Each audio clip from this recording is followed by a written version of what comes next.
بسم الله الرحمن الرحیم. به نام الله بخشاینده مهربان.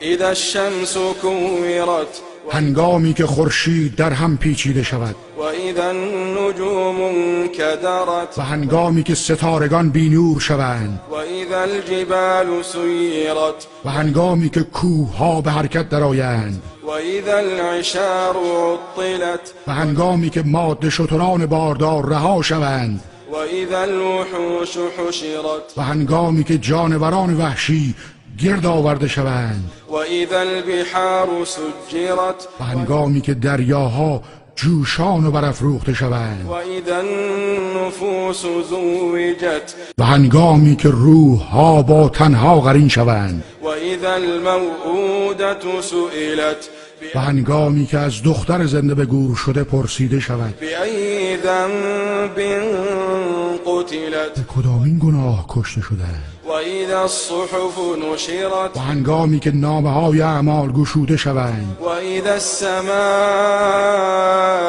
کشطت و هنگامی که پرده از روی آسمان برگرفته شود و اذا الجحیم سعرت و هنگامی که دوزخ افروخته و شعله ور گردد و اذا الجنة ازلفت و هنگامی که بهشت نزدیک آورده شود علمت نفس ما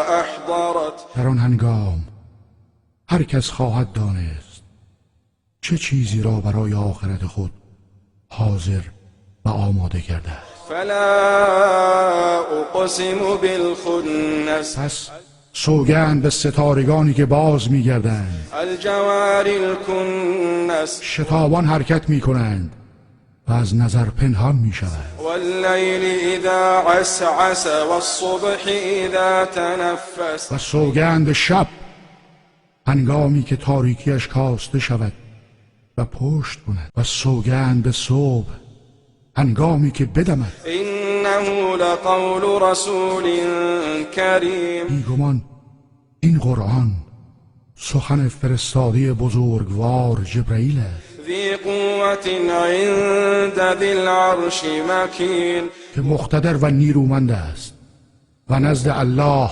صاحب عرش مقام و منزلت والایی دارد. مطاع ثم امین در آسمان ها مورد اطاعت فرشتگان و امین وحی است. و ما صاحبكم بمجنون و ای مردم، همنشین شما محمد صلی الله علیه و سلم دیوانه نیست ولقد رآه بالافق المبین و به راستی او جبرئیل را در افق روشن دیده است و ما هو علی الغیب بضنین و او بر آنچه از طریق غیب به او وحی شده بخیل نیست و ما هو بقول شیطان رجیم و این قرآن گفته شیطان رانده شده نیست. فأين تذهبون إن هو إلا ذكر للعالمين پس به کجا می روید؟